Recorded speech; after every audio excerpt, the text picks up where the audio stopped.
la fidélité d'été peut intégrer vraiment à la biso makambo ya minene invitation autant qui différence il y a les lots qui ont organisé pour la sortie yango pour l'avancement ya jeunesse en moko bazo porter souci à budget na kambo ezana tina mais il quand même à mi pèse ya ba oyo bauti bipai na bipai. Je pense que aux amons en daku, vous allez à l'aise, vous serez à bandeko na yo, baye pona koyoka, oyo okomeli bango, baye pona koyoka, ba découvrir, mais oyo, ils a caché na sujet oyo, au kolobela na soir. À un moment, il y a ba question et puis ba réponse. Donc ceux qui t'ont landé intervention na y malamouté, tu as la difficulté, il y a poser ba question. Ils a conférence, ils a quitté. Otokoya Toloki et puis Tozongi non. Président Roli à Koloba et ensuite Bisope Tokoloba. Tokopé sa makanisi na biso par rapport à sujet et puis s'il y aura des questions toko poser yango. Toyebite lo lenge tokolobela yango. Mais biso absolument est à la rose. Absolument. Tokobana d'abord on a quelques définitions par concept. Pour te comprendre, d'abord, concept de la jeunesse, oyo ye azali. Aza na catégorie nini, et azalo lenge nini. Tobani d'abord la définition concept de la jeunesse. Balobi na biso est une période de transition charnière entre l'enfance et l'âge adulte. Et un moment oyo ekaboli bo mwana na kokola. C'est-à-dire période wana ya kati nde yango babengi yango jeunesse. Mais ngana lobaka toujours ezape période moko ya piège. Eza période oyo soki olali pepo mingi ozo risquer période na yo ya kozala mukolo to adulte ezala sombre. Parce que ça peut période oyo, même la Bible lobiango ça peut période oyo, mutu azana na makasi mingi. Lokola mwasi pe lokola mobali. Ozao babenga na force, na vigueur. Oko constater que biso nyos toza awa. Oko mona ke makamususo banoko sala tango zalaki na 14 ans, 15 ans. Mais lelo tango sokomo komi na 20 ans, 22 ans, pona ko sala ko komi difficile. Parce que période wana ezalaka période moko mutu azana nu makile zana nu moto. Mais bongo na kati ya période wana tozape na lolenge ya ba jeune o bazana kati ya période wana ya jeunesse. Donc tozana deux types ya ba jeune. Tozana lolenge ya ba jeune oyo baza actif na ba jeune o baza inactif. Est-ce que tozolanda? Tozolanda. Jeune ou actif eza nani? Eza définition concept wana lobi. Eza jeune oyo aza engagé de manière dynamique sur sa vie et sur celle de la société. C'est-à-dire, les jeunes oyo aza préoccupé à travailler, aza sur vie na yemoko et puis vie ya esika oyo ya bandi. Donc ce qui est la deuxième définition ya koyeba oyo aza inactif, eza mutu oyo azakaka lolenge wana. Le jeune moko abujaka te. Bible est une période très cruciale. Très cruciale. Nous avons une introduction. C'est une période où mutu moko jeune moko ta koki ko lekisango. C'est une période où il faut mutu nyonso jeune nyonso à saisir yango, à ça le maximum pour permettre yé tango ko leka transition wana esika ko kende azana bolam. Mais na kati nango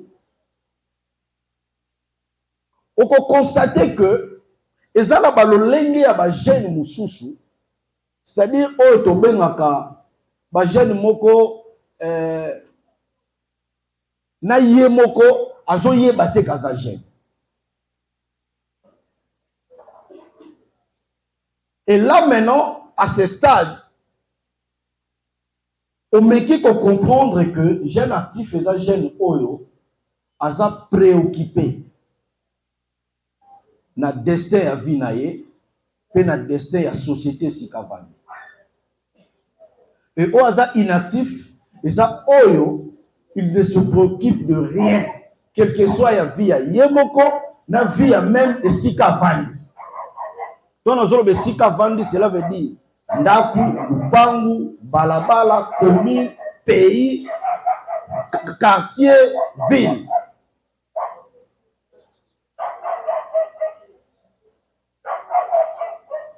Voilà pourquoi na meka ki ko subdiviser nature ya ba jeune oyo bazolekisa jeunesse. Partons, il y a observation au sali na société. Première nature, il y a ma jeune, les on a la bengaka, le jeune inconsciemment inconscient. Le jeune inconsciemment inconscient, et ça jeune oyo, si à la mouki na tongo, ayebi même pas pourquoi la mouki. Donc, c'est comme si il est né par hasard. Donc, ayebi même pas esika zo banda, na esika okendo soukela. Et ce sont des jeunes, malheureusement, bangonde lelo baza presque 70 à 80% ba jeunes. Ala mungi na tongo, abini na coin, eloko osala ezate, abandi komela masanga tia okeolala. C'est-à-dire que même pour la vie na yemoko azoyeba te soka osala na ngoni. On a première catégorie ba jeune auto observer la société. Deuxième catégorie ba jeune eza ba jeune oyo baza conscient. Aza conscient yebi que réussite dans la vie, développement dans la vie, ça dépend, il y a travail, na conscience dans la lolenge na kosalela. Mais lui se dit dans sa tête que pour réussir, il faut absolument na bima mboko yo, parce que mboka oyo e ko bomisa biso ba jeune e mboka oyo loko malonge za la kate na mboka oyo na mboka oyo na mboka oyo. Et le même jeune, le même jeune là, et ça peut pas jeune oh pour na bango pour réussir, il faut qu'à ba aider. Donc ceux qui vont aider était, yemo konenga zawa na zo mona sika, ayebi que oui il faut na travailler. Ayebi que ndenge na zaboye, so da lamuki na bundite na goliate. Mais lui se dit que ko bunda na ngande wana faut ba aider nga.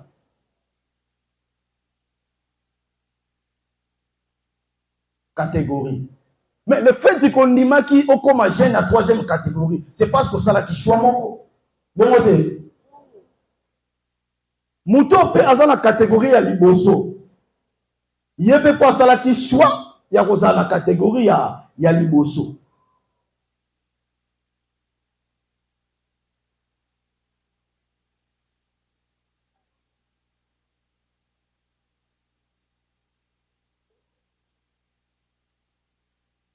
Choix eza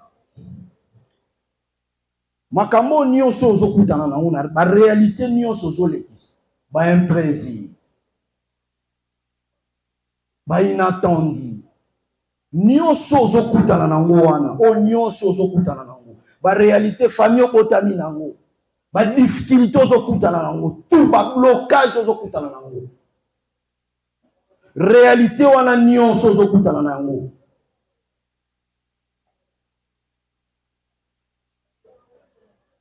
Na réaction na yo, c'est-à-dire devant yo ça na réalité réaction na yo ozo sala élément wana ya kati yango nde tozobenga choix.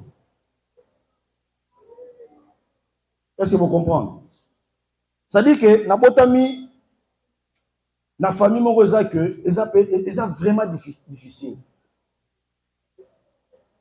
Maintenant jeune, est-ce que réalité na za nango lelo il y a difficulté oyo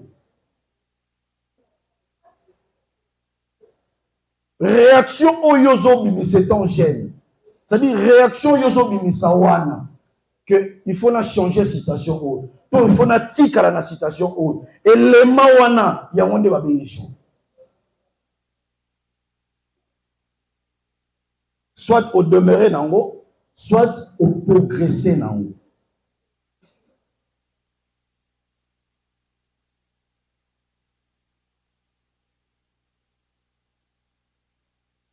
Est-ce que tu comprends?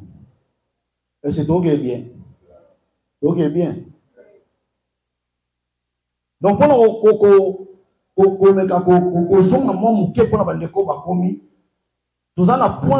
il y a 3 catégories de gènes.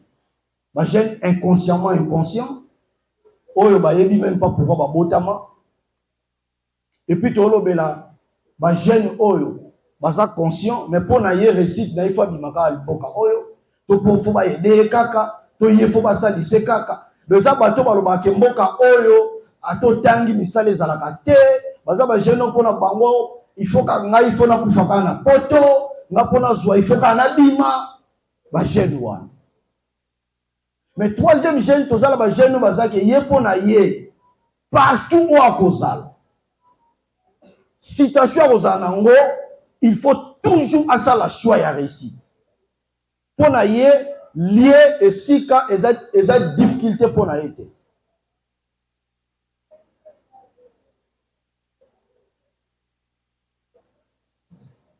Mais malheureusement la jeunesse oyo tozalango lelo l'élément oyo ya mabe ezo déranger biso jeunesse eza distraction. Donc quand il y a distraction oyo osoko quand même pas koyeba citation ya nature oyo yoza. Je vais vous dire une chose. Tout ça là jeune oyo parce que na kotia courbe ya vie par exemple na tiango boye na tia tam sous tol na se. Et ça là jeune mususu. Yé récite. Il suffit qu'à cola. Donc soka koli azu balamo. Donc ba jeune bazake si ba salela bango nyonso. Donc yé posa ka mwana muke. Donc soka comme na conscience. Ba mo ka zala ba moyen o nyonso zala. Il suffit seulement de faire un pas. Mais ça ba jeune mususu, il faut ça la 10 pas pour comment. Et ça la mususu, il faut ça la 50 pas pour comment. Misusu awuti na libulu. Donc faut bimana na libulu comme on a normal. Après ba biso ko sala ba pas. Mais au moment na biso nyonso ba jeune wana to saka makambo moko. Est-ce que vous comprenez? Donc na muto osala un pas, na muto osala 50 pas, na muto ana libulu fa bima. Biso le soir la distraction moko. To saka makambo moko. En réalité to ko sala makambo moko te. Parce que Moutouazan a c'est, il faut ça là-bas effort 10 fois, 50 fois plus que Moutouazan de l'Ikolo. Donc, Genoazan l'Ikolo, c'est-à-dire, Aben on a distraction, pour Yozana on a ces formats, on a mais au moment où l'élo, jeune, Azana, on va bien la distraction, il y a collé quand même. Comment va dire distraction?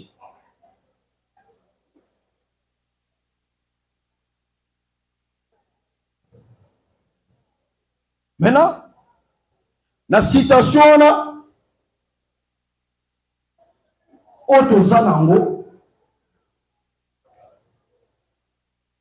tous nous devons retenir que vie n'a pas le rôle à un papier vierge.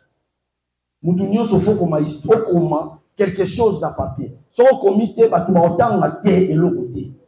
Batu ba otanga kaka oyo yo komi. C'est-à-dire que nele toza boye na vie, si tu ne fais rien pour ta vie, mets-toi en tête que eloko pe te ekosala. Parce que il est très facile d'échouer que de réussir. La réussite est très difficile, l'échec est facile. Même quand on est dans ma classe, si on veut échouer, c'est facile. Il suffit qu'on commente, qu'on dans nos cours, autant à noter. Mais pour qu'on réussisse, tu vas dans le collège, dans le lycée, ne va pas ma corona ma pio. Donc pour dire que la réussite n'est pas facile. Réussir eza lokola mutu babwaki yo na mai yango sikoyo eza na montagne pour ezokuta likolo ezokita yo siko fo po nager au matin.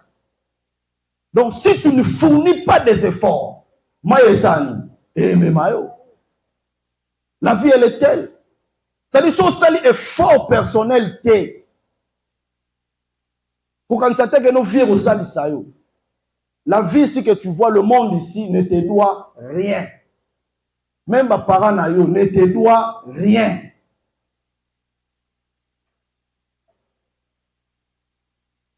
Réussite, il y a vie na yo moko de temps que j'aime. Et ça dépendre na ba effort au yo moko aux fournir.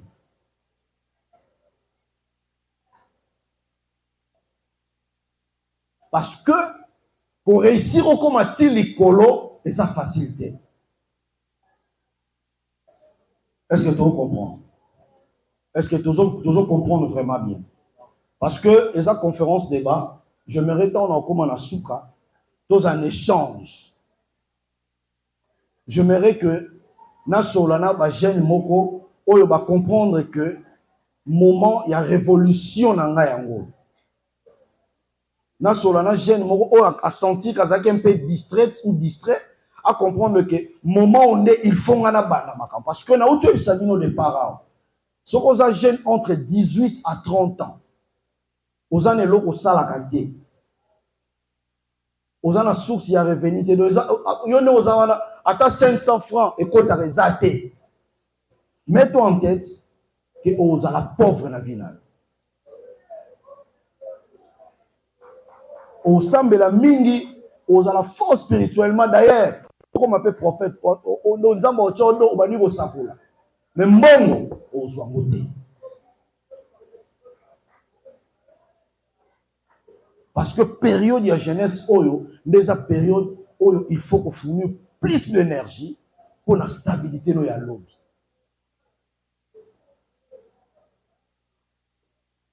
Et j'ai nos actifs à comprendre. Maintenant il doit se poser une question. Il faut na sala ni. Bolobia waketo batoto sala lote to kozala ba pauvre lobby. Oui. Mais qu'est-ce qu'il faut faire? Tout commence d'abord par il faut qu'on ait un objectif, une ambition. Jeune azangi objectif, azangi ambition. Ozalo kola jeune moko batu ba mono mozano ya kokufa. Ezalo kola ba jeune ya première catégorie to lobaki. Mais ba jeune actif photo zolobela, eza jeune oyo azana ambition. Oui. Misu poko zala na lobi oui ngala zana objectif. Na so na komi na 32 ans, ngafo na zana mbongo na somba lupangu, na tambola na mituka. Oui. Et ça, l'objectif na yo, oyo yo tient. Et ça, rêve na yo. Et ça, ambition na yo, oyo yo, au programmé. Mais na schéma, kolongwa na ambition, si to koma na réussite, et ça, la biloko belé, ils ont pour intervenir na kati. Il y a liboso après ambition, il faut les gars na travail.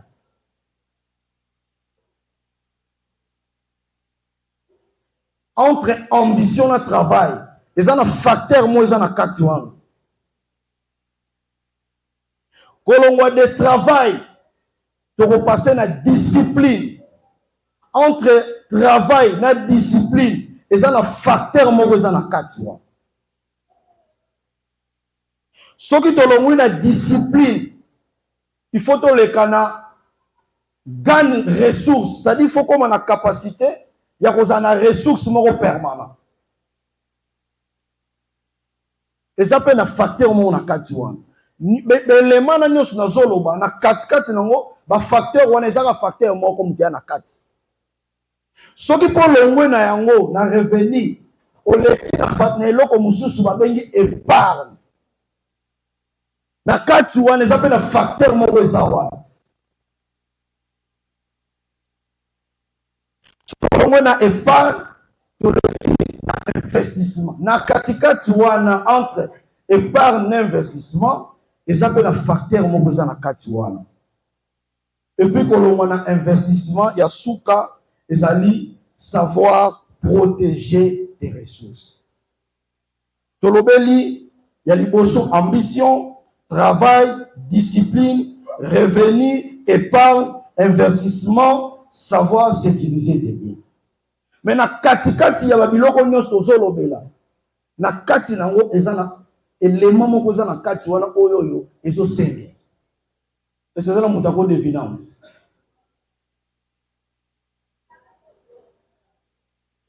Ezala mutu akodevina. Azate. Non, c'est l'exercice moko.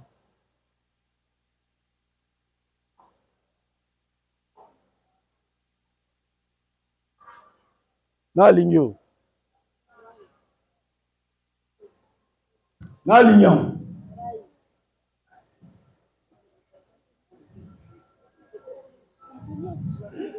Na ligno.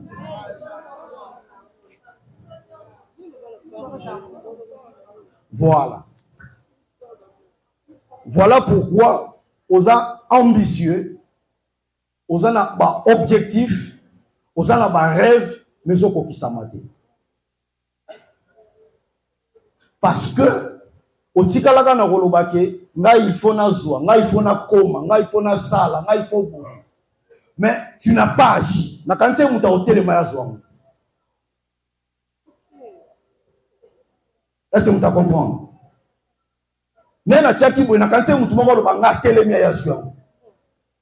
C'est parce que tous a ambition mais on ne sait pas agir.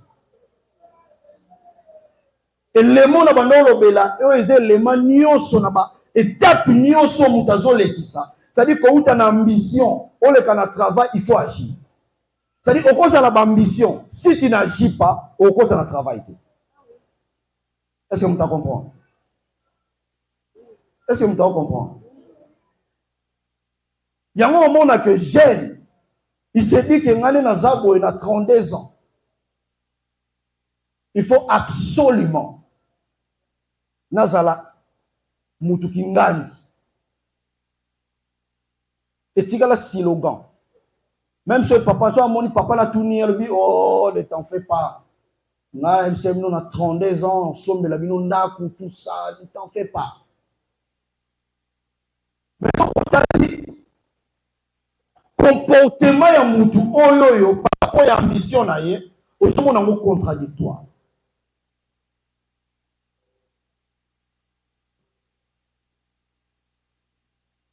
Parce que l'on n'agit pas.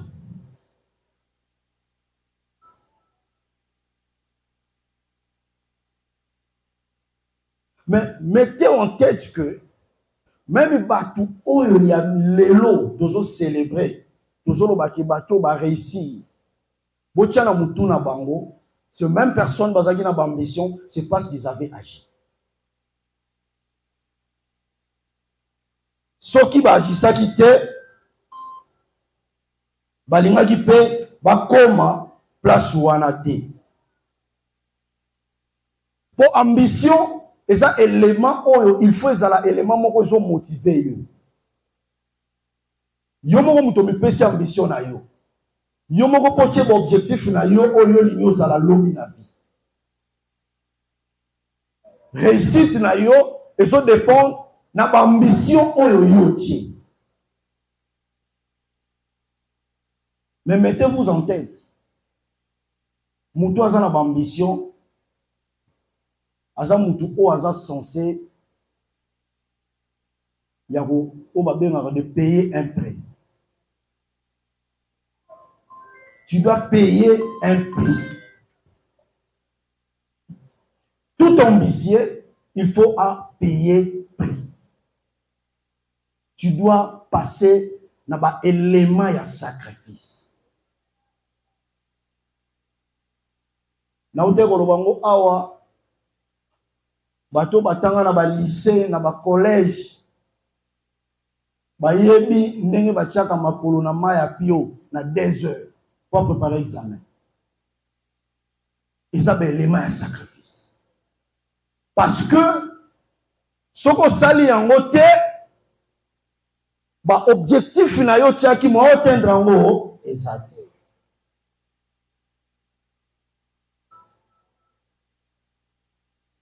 Et puis généralement payer prix wana eza facilité hein. Yango mona ba jeune mingi pour à côté na sacrifice wana aller qu'en étape d'ambition na travail eza facilité. Parce que au na ba élément mi balé mususu koyela yo effectivement na ça la sacrifice et puis mususu koyela yo esprit il y a distraction pégoya.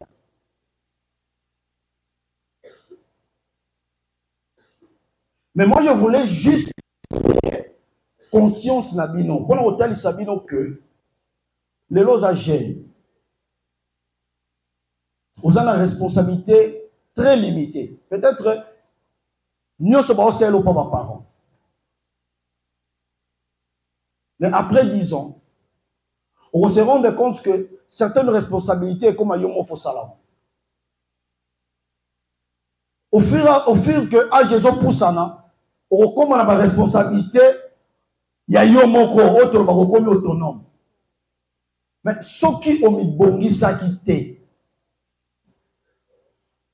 Ce qu'on a qui préparait, s'attendre que okozala à l'abrité ya ko subvenir na ba besoin ya yo moko.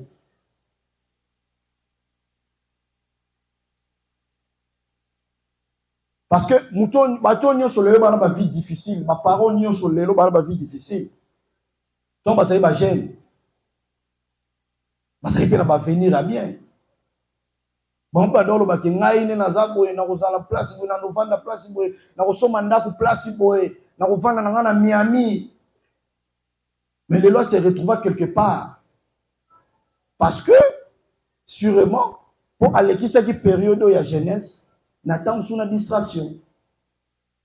Azala qui peine à ambition, mais agir te, pour qu'on ait une étape et un travail.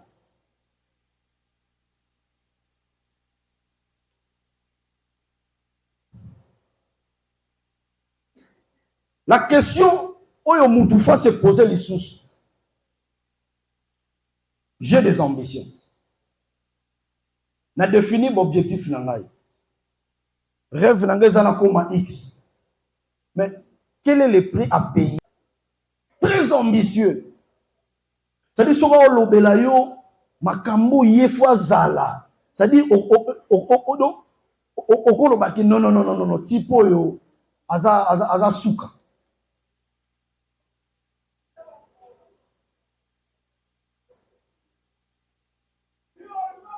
Mais son tali na gestion ya tana ye. Kobanda alamuka ki na tongo tia ke lala ta mususu rien ya ba ambition na ye ekoti na tana ye. Pona nika to sel exercice mo ya mukie kaka exercice mo mukie. Lelo soki jeune nyonso alamuki na tongo loka liboso za fatia mega. Bongo te. Est-ce que ba mega to tchak? Parce que tant to tchaka ba mega na ba téléphone. Journée na biso mobimbeleka na téléphone.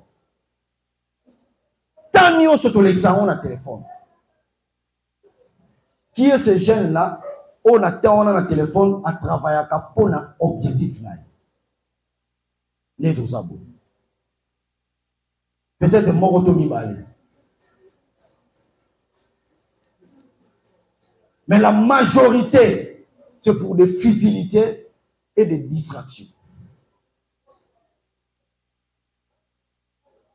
Bana classe baza awa. Mega wana eko aider na objectif na ya réussite. Ako kota na Google, ako kota na YouTube, atala ba cours, azo ba cours supplémentaires na internet, ya ozala wana te.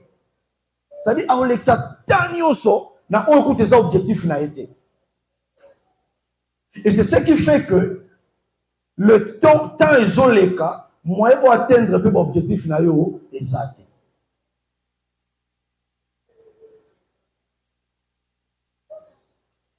Yami balé sali pour fournir un fort na énergie. C'est-à-dire il faut donner plus d'efforts na o yozolika osala.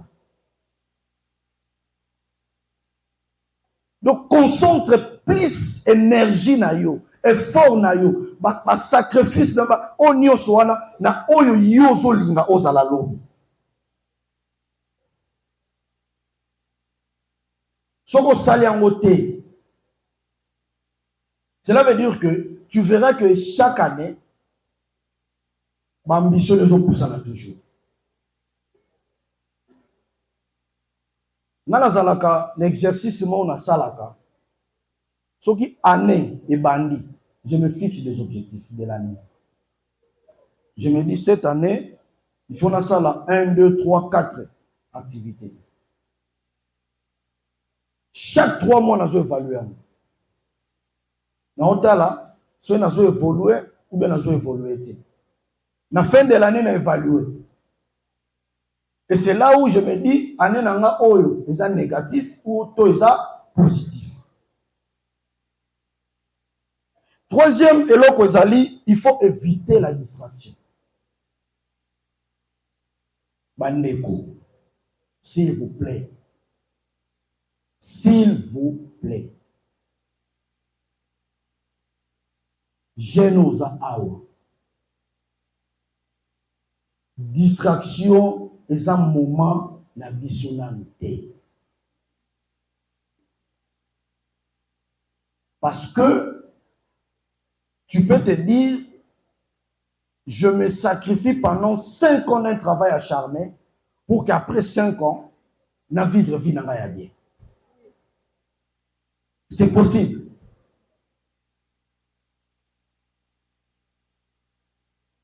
Genosa awa. Je te dis la vérité. Ce qui omiti qui n'a distraction. Le lot de mon jeune, l'obé aux la papa, aux la maman. Mais mets-toi en tête. Vinayo et aux la toujours colère na colère. Parce que lorsque les autres travaillaient, ils allaient combiner. Ils allaient combiner là.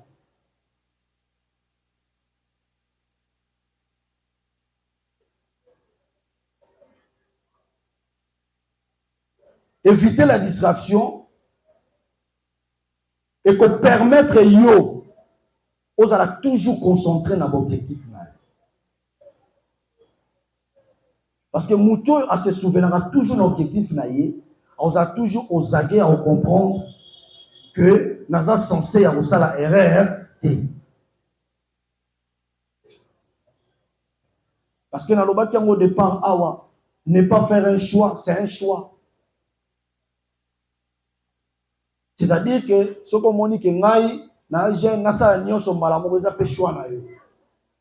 Au pas moni que non, moi je préfère que natika nos objectifs nanga na se sacrifier pendant autant de périodes, autant d'années pour que lobby à venir dans les ala bien. Je pense que ça peut choix.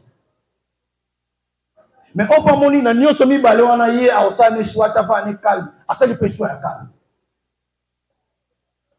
Est-ce que tu comprends? Est-ce que tu comprends? Donc, au ça la choix, T. Au lobby, bon, on a choix, T. Au ça, il déjà choix.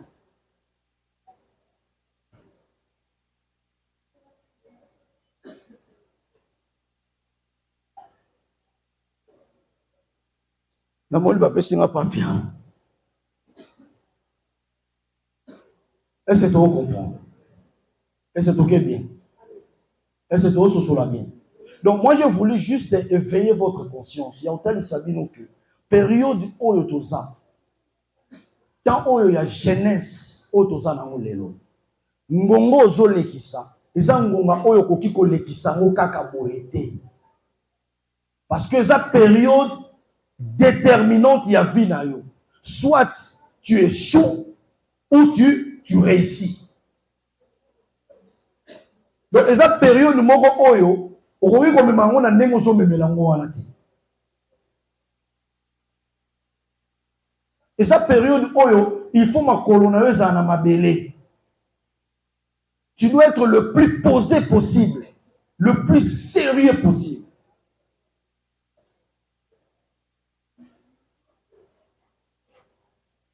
Vite, ils ont ma biso, moi, tout le bel aspect, peut-être au bel après.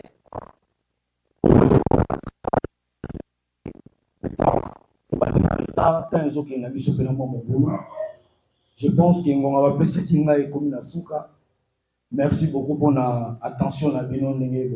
Merci beaucoup.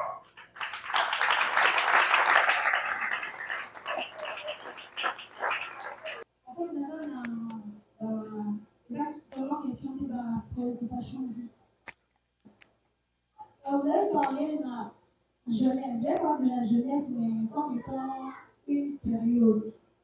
Mais la table, on disait que la jeunesse n'est pas seulement une période, mais c'est aussi un état d'esprit. Donc, pourquoi est-ce que vous avez plus parlé de la jeunesse comme étant une période, au lieu de parler de la jeunesse aussi comme étant un état d'esprit? Par rapport à la catégorie où il y a trois catégories, même le dit que instruire l'enfant selon le chemin qui va être descendu pour l'enfant. Mais on démontre toutefois que la jeunesse d'aujourd'hui, il a peut-être résultat, il y a un tuteur ou un parent, tout va faire que ton parce que un enfant ou un jeune, de les bas âges, il a été instruit à faire peut-être des choses où il a utiles à la société. Comment est-ce qu'il peut directement entrer dans la distraction c'est un peu de mes pensées là-dessus. Et aussi, j'allais. Vous pouvez répondre la question? Aussi illustrer par rapport quand on fait sortir le billet d'argent, quand on dit ça en haut. En tout cas, personne ici dans la salle n'allait avoir le courage de se lever et de prendre le billet. Et si je vais l'illustrer, je vois que c'est la peur d'agir. Donc, comment nous, la jeunesse, pouvons-nous vaincre cette peur? Nazaraki na définition et un concept. Parce que je voulais absolument montrer que esa période ça ne reste pas éternel. Tu vois? Esa période parce que l'état d'esprit demeure aussi tout en étant adulte. Tu peux appeler l'état d'esprit, vous adulte, vous avez un état d'esprit, mais je voulais plus parler de la période pour que tous un peu éveillés, sensibles, à comprendre que les période de mon côté, aussi qu'à la éternalité. À un moment, que tu veuilles ou que tu ne veuilles pas. Donc j'ai voulu faire comprendre que les période très cruciale auquel il faut profiter nango peut permettre que à côté de la phase tant comme adulte responsable à côté de la phase mon un peu ya malam. Yami balolobi que dérive ça la jeunesse et ça résultat il y a encadrement, il y a pas parents. Je peux dire oui, comme je peux aussi dire non. Pourquoi? Parce que il y a des enfants qui ont perdu des parents tout en étant jeunes. C'est-à-dire que c'est là où j'ai dit que le choix, la nature, le monde, la ville, consort, nous doit rien. ni papa na yo, ni maman na yo, n'ayez pas botio na mokili, ils te doivent rien. C'est-à-dire ta réussite dépend de toi. La façon dont oyo ozo projeter l'objectif na yo, la façon dont tu agis. Parce que Nathalie ici ba étape otozo que malheureusement tant et trahir biso. C'est-à-dire que succession, il y a chronogramme wana, tant on respecter yango. Ou une ambition, tu agis pour travailler. C'est-à-dire déjà le fait de se réveiller le matin, c'est pas facile. Si batuno so balamuka na tongo azui à quelle classe, c'est-à-dire misu ba kokate ala lina. Tu vois cet aspect d'agir là. Mais aussi j'ai voulu attirer l'attention à la troisième question là yo. J'ai voulu attirer l'attention parce que je savais que la jeunesse d'aujourd'hui n'agisse pas. La jeunesse d'aujourd'hui sont dans des spéculations. Ils parlent trop. Batu ba oloba trop, ba jeune ba oloba trop. Mais pour agir, ils ont pied. Voilà pourquoi j'ai illustré par Elo comment il fait mon pratique pour n'atteindre la réaction en moi. Mais auditoire mobile, na mulu mutazu courage wa. C'est-à-dire il y a un moment que muta sali asali pena objectif na ye, mais atteindre objectif de pourquoi? Parce qu'il n'a pas agi. Il est toujours je vais faire, je vais faire, je vais faire, je vais faire, mais il n'arrive pas à faire. Je ne sais pas si j'ai répondu dans toutes tes préoccupations.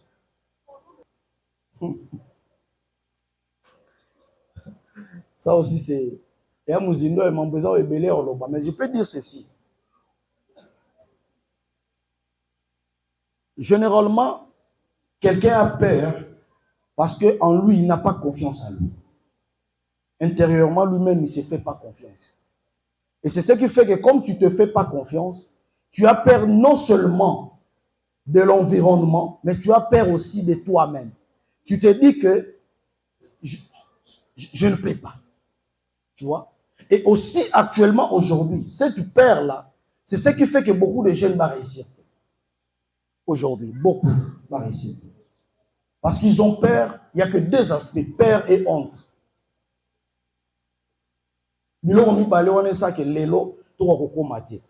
je pense que le président Za, ceux qui nous ont passé tout le temps, on viendra peut-être expliquer encore à long et à large comment nous pouvons faire dégager toutes ces énergies pour que tout surmonter ma peur ouana, tout côté na élément mususu. Mais je dis vraiment que ezalaka pena peur ya perte. C'est seulement manque il y a confiance de soi, c'est ce qui fait ça. Parce que newazaki awa mutu musupa loba ndolo bakina kende. Tu vois? Mais il se dit que le fait d'acheter à bongo, ça dit c'est un manque de confiance. Makamboele be na mutu. Aso na tema bon sekangai. Tant mususu achene ka bongo ezango fax. Tu vois? Alors si misanga touche. Donc ces aspects-là, donc ce n'est pas vraiment la peur, c'est un manque de confiance de soi qui fait que Moutoumoué a s'exprimer convenablement exact. Merci beaucoup. J'ai compris tout ce que les conférenciers ont suivi. Et l'autre, on a quitté par rapport à la donc, à l'obéi, aspect de si la réussite déjà donc maintenant on a yoki déjà la stratégie comment réussir on a dans la vision dans la mission on appelle à l'audience de quoi agir comment est-ce que tu vas réussir la stratégie voilà c'est ce que je veux savoir aux l'ambition de réussir. Il faut agir pour passer au travail. Tu dois travailler. Dès que l'on a travail, pendant que l'on travaille, tu dois encore agir pour que l'on la discipliner. C'est-à-dire discipline et ça permettre de garder constance et ambition tout en travaillant. Et ce que l'on a discipline, il faut aussi agir. Pour agir, tu dois chercher pour le la stable. Pour la stable, il faut créer source à réveiller. Tu vois? Et si on crée source à revenir, donc si on a source à revenir, il faut payer au passé, na revenu en nos il faut ça la épargne. Ce sont des choses où tu les mets au la mais tant de monde, tu vas en retard, tant et même sur mon musique. Au départ, j'avais dit ici, peut-être que tu as quitté. Non, jeune ou à la fourchette entre 18 ans et 30 ans. Si on a une source à revenu, à 80 ou à 90%, à la parent pauvre. Parce que le travail commence maintenant. Je veux, non, on peut ça, Nanika tout ça calcule moi mouké. Quand tu as d'école maternelle, si mon top a licencié, ça fait combien d'années? 21 ans. Soit tu as le maternelle, peut-être inconscience, primaire, inconscience, au quotidien secondaire, les deux premiers, tu bannis la troisième. Au lieu de la première, tu bannis presque 2, 8. Tu bannis 8 ans. Tu 9 ans. 11 ans. 9 ans. Tu as presque 12. Imaginez ceux qui gênent. Dans la troisième humanité. Abandonner ça l'activité na troisième. Si assis à l'université, pendant 12 ans. Imaginez l'expérience à Rosanna. Parce que, bisonio soutoye bi na jeunesse na mboko yoke. Soko sisi classe koluka musala za musala mushi. C'est-à-dire, chercher du travail dans ces pays, c'est aussi un autre travail. Le logo tu vas te comme lango asala moi maison na imo comment faire des CV. Comment faire les interviews. C'est-à-dire, oh là, qui s'amoue, tout cas, parce que trouver du travail, c'est un autre travail.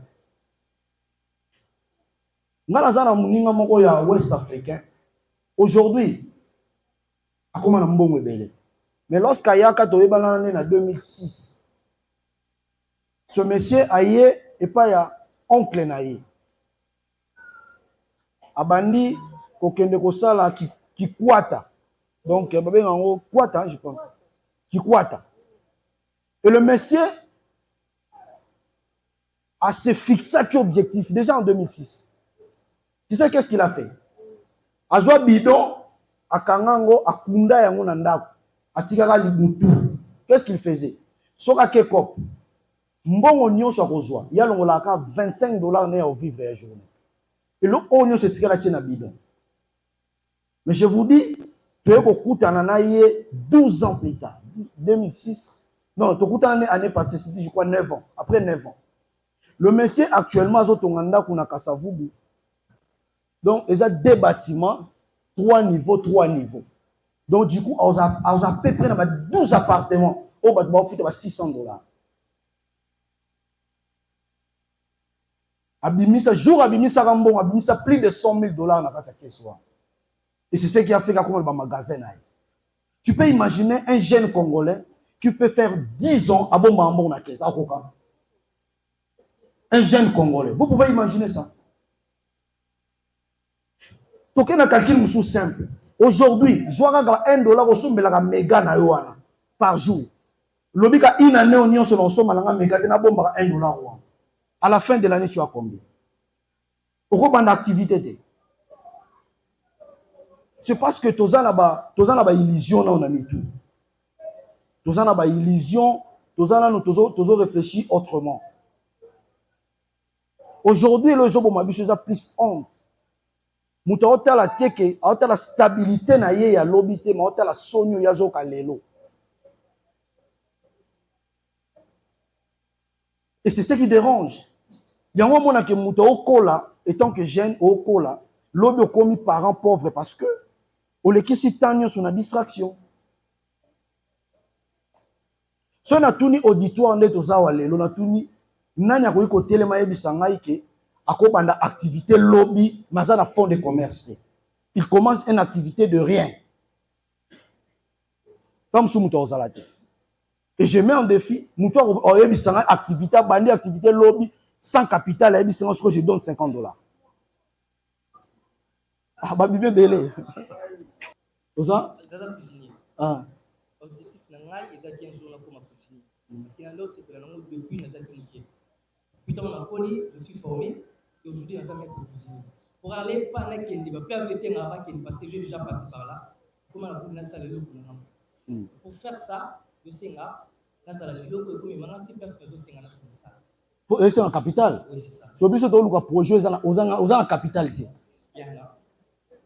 Ah. J'avais qui a venu depuis longtemps. Malheureusement, j'attendais les bons mots en fait. Concernant la question que vous avez posée, je commence par ça. Toutes les grandes activités que je débute, c'est souvent sans capital. Et même là, présentement, j'ai un projet que je dois débuter, je crois, à la fin du mois. Oui. Sans capital. Mais. C'est quel projet? C'est quel projet? En fait, je vais lancer une nouvelle marque de savon. Une marque de savon. Ok. Voilà. Sans capital. Là, je n'ai pas encore de capital. Et premièrement, déjà pour ça, je compte d'abord miser sur la communication, essayer de gagner en termes de notoriété et après lancer les produits sur les marchés. Je vais débuter avec un petit rien pour enfin développer ça avant le produit. Tu vois? Ça dit, c'est au bandit, on va à l'objet. Voilà, comme par exemple. Voilà, par exemple. Oui. Et que... Exactement. Et que bon.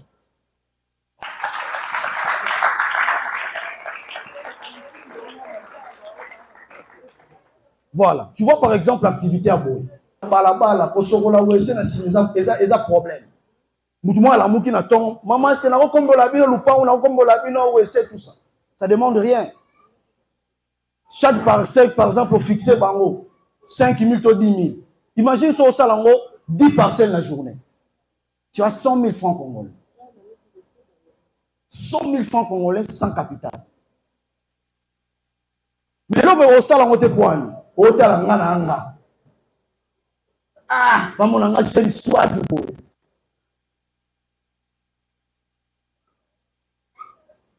Mais je vais te dire une chose. Les lots à gêne. Le lot à gêne.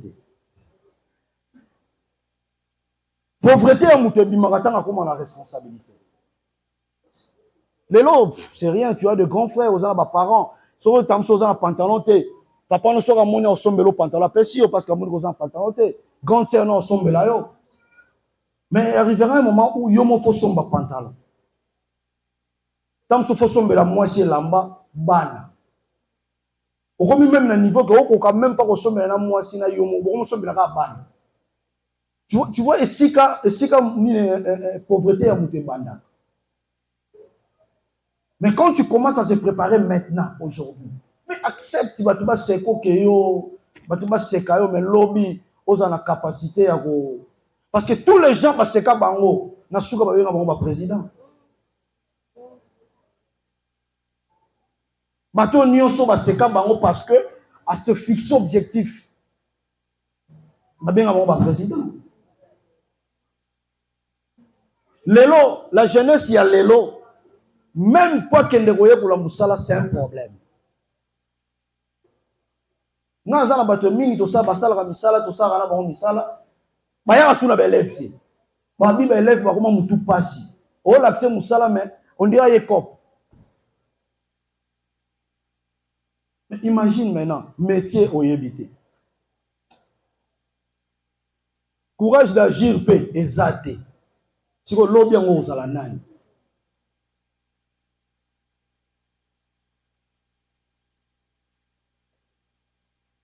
Il y a des activités où ils sont très faciles au salle. Au salle, pour Zulombo. Au Zulombo, il y a facilité. Démonstration, des démonstrations au salle, et qu'on permette la moutou, mon repas à la lutter. Et ça veut dire que ceux qui même aux autres, l'élo, papa na yo, to maman nanda, kwa sope la zangi, qui si yo gêne aux awana. Cela veut dire que au salle, choix, parce que tu as tous les atouts possibles. Il y a quelque chose possible. Venir dans besoin bango. Mais pourquoi on ne le fait pas? Parce que soit on a peur, ou soit C'est la honte. Mingi, bato bayoka soni pona nini? Mais papa, soki mwasi muta osalo oyoka soni pona mwasi. Mais tika olinga basi. Fixe-toi des objectifs. Na olinga basi te pendant 5 ans, na concentré vie na nga pour na zala bien.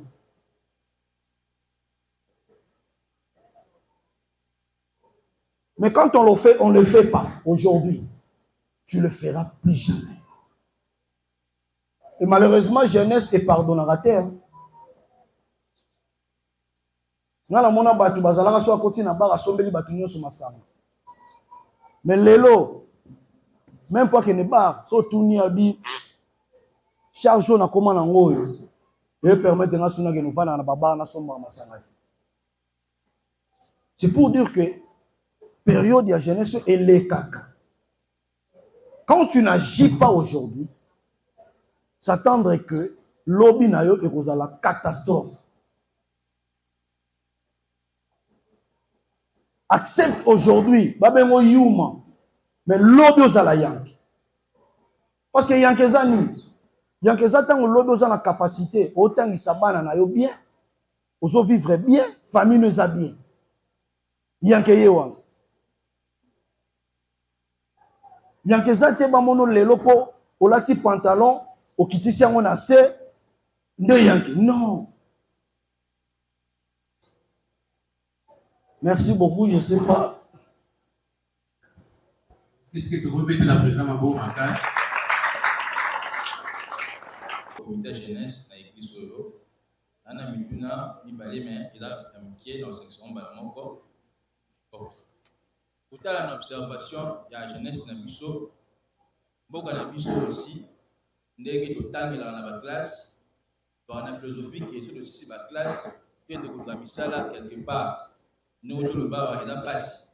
Alors comme un jeune, pour s'attendre à Kougamissala, il peut créer quelque chose, il y a Yemoko et Kotelé Bon. On en a tout là. Ami Balé, on a dit que on a bien sûr plus agapé. Là, solo, on a une question. Est-ce que vous pouvez avoir un jeune dans société dans biso? Et ça aussi, il y a responsabilité, il y a autorité en boka. On a cet exemple. Dernièrement, à Otskokanga, pour lui, mon aphrodisiaque, qui m'a composé pour la pudeur.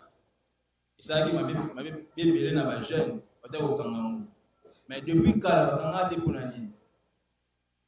Et en plus, à boisson alcoolique, ils ont détruit les jeunes. Est-ce que le gouvernement va s'impliquer pour ici et sur le plan aussi, il y a un message, la chanson, ça détruit aussi la jeunesse. Est-ce que votre temps, vous avez un parti de discussion à la jeunesse pour arrêter la musique, il y a des produits alcooliques, il y a des vous avez détruit ma conscience pour que les gens pour raisonner bien que nous allons merci beaucoup. Expérience, notamment le mimi dans mon camp, où président de l'île, on a l'étape, il y a 3 étapes. Où on se sur le bac 18 à 30 ans, sous un salaté, c'est que qui m'ont bagné de toute la jeunesse, nous avons été bébé. Et bon, comme vous déjà, déjà, ça n'est pas ça la télé, ça des familles, moi, c'est bon. Par rapport à que moi, nous voulons pas ça à PDG. Maintenant, 18 à 30 ans, ça n'est pas ça la télé. Il n'est pas resté gardé. Là, je suis en train de tout le monde. Tout le monde, sous-sous. Les hommes d'abord ambitieux, n'a ça naïe. Monde, et ça, trop spirituel. Ça va tout d'abord rester avec la réalité. À son ambition, à son objectif, à son agir. Mais aussi battre. Si on a cet exemple, mon Dieu tabac.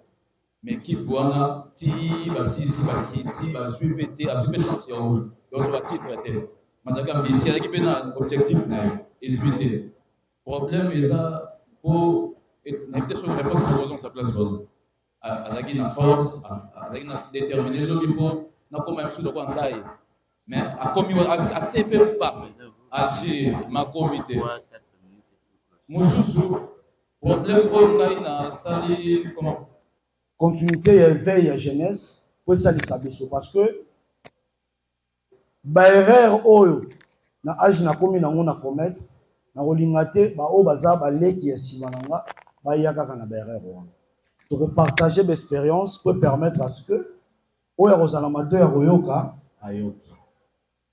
Yami balo lobi mutu ana talent à agir mais environnement permettre à se propulser. C'est ça non? Je vais te dire une chose. En tout cas, exercice au PC. Nous avons une équipe, on a talent et bien. Tu sais, la plupart des personnes, oyoyo, azan a talent, a vendu wana, ma se propulser. Ce qu'on l'a bien, discipline les alaratés. Ce qu'on l'a dit vraiment, on l'a dit vine très bien. Au moins, que discipline les alaratés, ou soit, n'a pas élément on attend. Ce qui discipline les alaratés, ça travaille. Parce que pourquoi dans le milieu, on a un talent, on a un travail, on a discipliné. Tu sais qu'est-ce qui va se passer? Équipe Moro et Mono le place et Mathieu au niveau. C'est là on parle des transferts. Et ça peut battre. Je prends un exemple. Quand j'ai commencé à travailler, dans une formation, en Europe, jeune, 23 ans. Dans la société Moro, 69 000 francs congolais à l'époque, 80 $. Mais si on a un au Cameroun, costume, cravate, donc, on va prendre un petit peu, c'est que donc, à 2000 $. Mais je prenais 80 $, 69 000 francs congolais. Mais nous avons travaillé, on a la conscience, ambition, ce n'était pas là. Et là où il y a 69 000 francs, on a travaillé qu'à 9 mois. Et servant na tchango na CV na et longolina de 80 $ à 300 $. Ça c'est en 2003. Place pe na kenagwana inane kaka. Tina okende ka nyo. C'est-à-dire exact par rapport il y a ambition na yo zanango, vision. Et ça cette époque là. Bar na bien ngote, na kota bar te. Distraction, nga sogo ye même na venir na biso tuli baye ba ngati. Avenir nga na koli, so ke yo tuli kombo na baye ba ngati. J'étais tellement discipliné que parce que je me disais si on a discipline dans le travail, je finirai absolument par réussir. Ça c'est le principe. Mais ce dont on réussit, c'est parce que l'élément on a trop tchango. Si vous êtes discipliné, toi, nous travaillons aux arrêtés. Si vous avez un travail discipliné aux arrêtés. Si vous avez mis balai zali, vous avez revenir tam sous épargne aux arrêtés. C'est-à-dire, au yo soaka, au liaka, au soaka, au liaka, bonjour Robert. Au fond, aux anango, liendambo, c'est nini, au bombi ndambo. Et aux obombo, il faut investir en haut. Parce que comment voulez-vous comprendre un jeune? Les lots au travail, oui, bah, il faut 500, 600, 700 $, par exemple. 1000, 2000, 3000 $. Tu penses que Moussala n'est pas habillé? Il y aura un jour où on colonne en or, qui donne la ligne au sous-terre. Mais qu'est-ce que toi tu prévois? Au-delà, il y a Moussala au vivre. Moi, c'est ce que j'ai fait toute ma vie. Moi, je travaillais de telle sorte que, attends, on sala te, na vivre le la cam ta sala. Et c'est ce qui m'a fait que, là, on réfléchit, on doit créer des unités de production. Moutou a sala lelo, c'est le bon moment. Bah, jeune, on a profité dans le bango. Bah, jeune, on a salak. On soit 100 $, on soit 200 $, on soit 80 $, 50 $. Mets-toi en tête. Nous travail, c'est le bon moment. Il y a pour épargner pour investir. C'est-à-dire, au garder Moussala, nous avons fait comme 50 $. Lobby kuna, moi, mouki au bombaki, et koki moi 100 $. Tchata, quelque part, on a tekakata ba biscuit. Attends 1000 francs, c'est important. C'est-à-dire, combien de 50 $ plus 1000 francs. Et ça te permet, on soit pas expérience. Malheureusement, tu sais pourquoi la majorité de papa soit juste pension Fakoufa. Parce que tout le temps à travailler, jour Moussa le Sili, à Jumbongo na Ewana, et là il va sortir. C'est tout ce que nous parlons. Basombi Lupang, papa me sent au matin, aux a pour fin du mois, banque et la raquette, la banque à Jumbongo, et Kotali. Finalité au craqué. Mais imaginez mon tour autant au sala, à ça l'investissement. Donc, on dit que je disais qu'il y a beaucoup à dire, mais sauf que tant n'aime te ma biso tant et préjudicier biso. Tout ça vraiment la makambo belé ya kosolana ba jeune, surtout mingi na entrepreneuriat, na comment créer des ressources. Le lenge ni nous créer. Et ça makambo belé ya kosolo les ali. Maintenant les autres personnes sont mon boulot. Question mususu lobby bana mususu baza aza donc ti azokola il est déjà émis aux années PDG. Na lobaki on peut awa. Tout ça ba jeune mususu awa. Il suffit qu'à sali pas mon roi réussir mbamo. Mususu face à 50 pas. Mususu go aza même pas na moyen do yaza sa mabele. Fabi manon na sa mabele. Akokali na batu boye apo bano sa sko ba pa. C'est-à-dire tokoki ko se comporta ka lo lenge mon côté. Soki mwana papa na yaza ba makoki ebele akena avana na ba ramela masanga. Discipline ezate parce que lui sait. Mais est-ce que yo mutu ba parent na yo ba ku na eloko opesho oliate bo se comporter nemo? Bo se comporter nemo côté. Yo yebi ke pas na biso situation ça compliquée. Et ça la bana mususu. Moi la question que je me suis toujours posée. Et puis il a posé un peu l'histoire. Mais vous avez awa, biso sotanga ba classe, biso. Est-ce que si vous yoka déjà, moi na mutambo moko akufa ki parce que non longola zé. Si vous yoka quelque part. Donc et si vous yoka déjà que non na Gombe, bakangi mwana ya mwana ti pana sana mbongo be bakangi ndoki. Mais bandoki bazaz. Balongola pe bazé mikuna. Donc, tout ça na vie mon côté. Le jour seulement tu comprendras que na place na zaleli awa. Na za na droit au salaire RT, il faut na travailler 4 fois plus que hier pour to kokana na hier. Ça dit au salaire RT. Mais aussi, ils appellent un aspect mouchouche.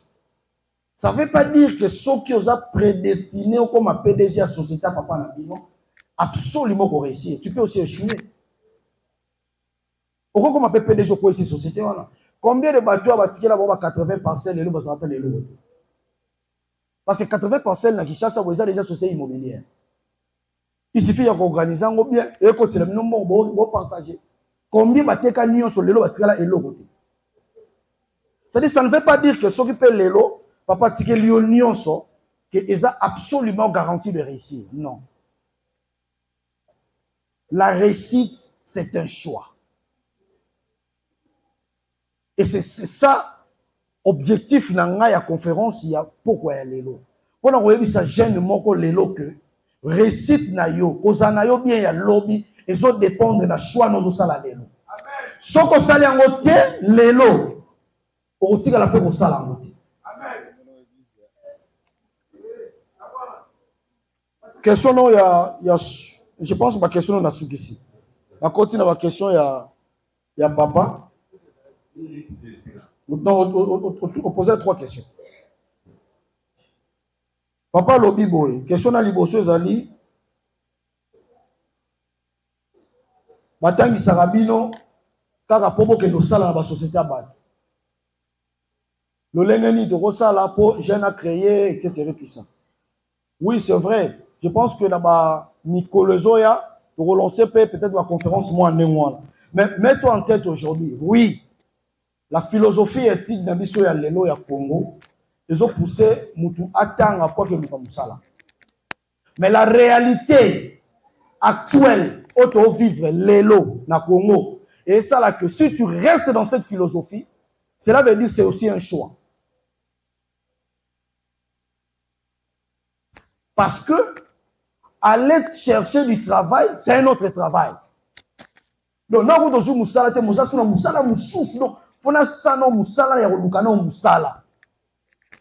Et puis musala ya koluka musala eza pasi na Congo koleka kutu ko sala activité na yo moko. Mais moi je vous encourage plus sala activité na yo parce que lobby kuna sobe prospère 2-3 Congolais va sala pa na yo, c'est aussi bénéfique. Il y a on a lobaki au départ awa le pays ne te doit rien. Ni mboka, ni papa, ni maman na yo. Pour faire na baki on a na réussite ça pour mboka ça bien té. Mais na kati mboka il y a aussi des gens qui réussissent. oh non, pour papa na biso, boyna boye yango na réussite non. Ba parents si ba boti ba sali oyo bango ba koyi ko sala. Oyo tikali za yo. Parce que si on bibanga okendaka place okendaka ba parents tamsu ba yeba. Donc la réussite na échec na yo, les autres dépendent na yo. Na lobaki yango awa pour réussir les apasi, pour échouer ça faible. Pour échouer, c'est facile. Nous allons sur le billet, obimi kaka lobi on a pour ma vie na ngai. Obimi kaka, ça va te prendre moins de 10 minutes. C'est comme aussi qu'on dépenser, n'a qu'on épargner. Qu'on épargner ça pas si, qu'on dépenser ça facile. Deuxième question, papa Tounaga Lobi, est-ce que ma dérive tout le monde dans la jeunesse, et sa responsabilité à l'État?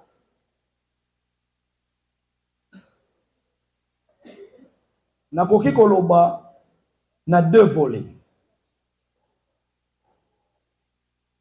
Oui comme non. Oui, pourquoi? Parce que l'État doit encadrer. Mais non, parce que on a le choix. Lorsque vague ya makambo ya kikulu na ya makasi. Pourquoi bisonyo sto koma ba corona? Parce que tous les vagues qui observent ça y va choix. On va ça choix à gauche, bah à gauche. On va ça choix à droite, bah à droite. Donc c'est là où je dis toujours, tout ce que nous pouvons faire, ça dépend na choix ni aux salles. Dans le bas qui awa, ba réalité, ba circonstance, ma camion sozo kutana na réaction. Kati ya moto bengi choix.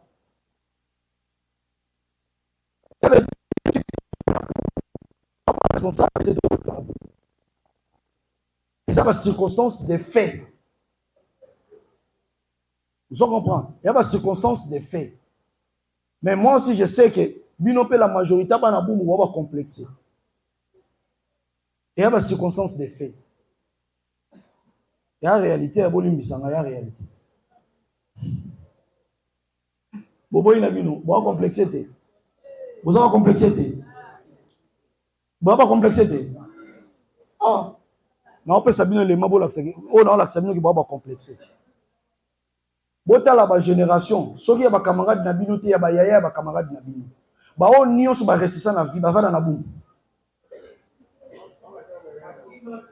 Ah? Alors siko kobi mezani. Ezani ni siko. Non, non, non, c'est un complexe d'infériorité.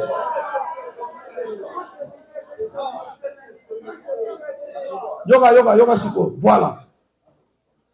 Complexe d'infériorité est poussé à ça la choix. Oui, pour l'année.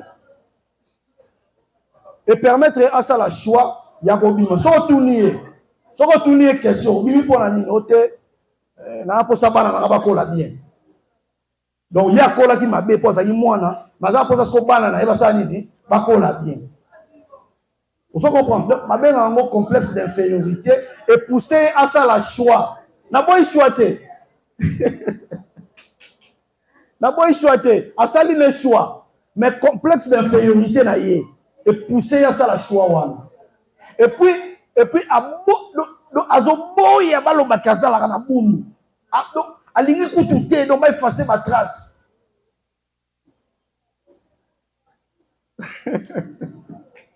Voilà, mais si je vous soucie, j'espère. Président, merci beaucoup.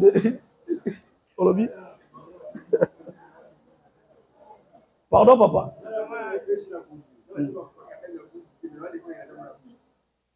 Oui, Baka Ezali. Baka Ezali. Le logo peut-être, bon, je ne sais pas. Parce que Batouming peut-être la génération d'Abisso. Peut-être la génération d'Abisso, peut-être un monde va mingi. Bisso de souffrant en moi. Professeur Benoît Pessakou. Alors qu'il m'a créé la Simabia à Panapumbo. Merci président. Est-ce que tu peux mettre la présidente pour faire avancer les choses? Merci aussi d'avoir invité Nabiso pour répondre à la soirée à l'élo. Nous avons vraiment honoré la présence de Nabino. Donc aussi, nous avons vraiment la gêne sur la fidélité. Et pour la Yango, l'élo peut-être que vous avez la moins mal.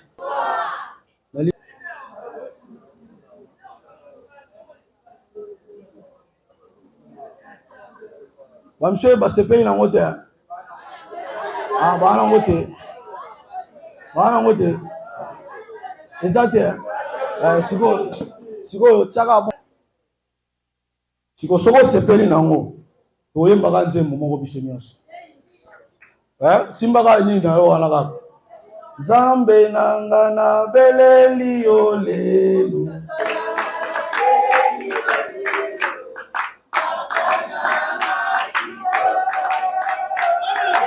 Nzambe nanga na beleli yo lelo. Kolo nanga kipesa. Alléluia.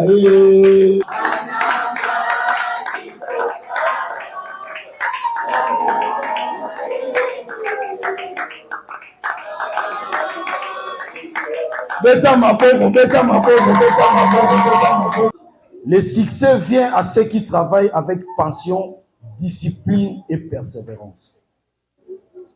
Cette citation nous rappelle qu'aucune réussite durable ne repose sur les hasards. Derrière chaque parcours remarquable se trouvent des efforts constants, une vision claire et la volonté de progresser chaque jour.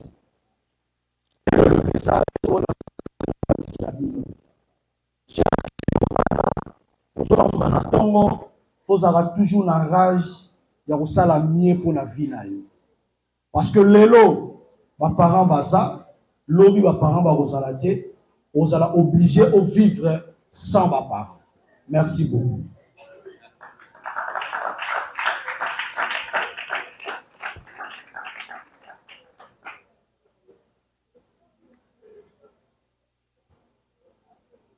Bon appétit, bon appétit déjà.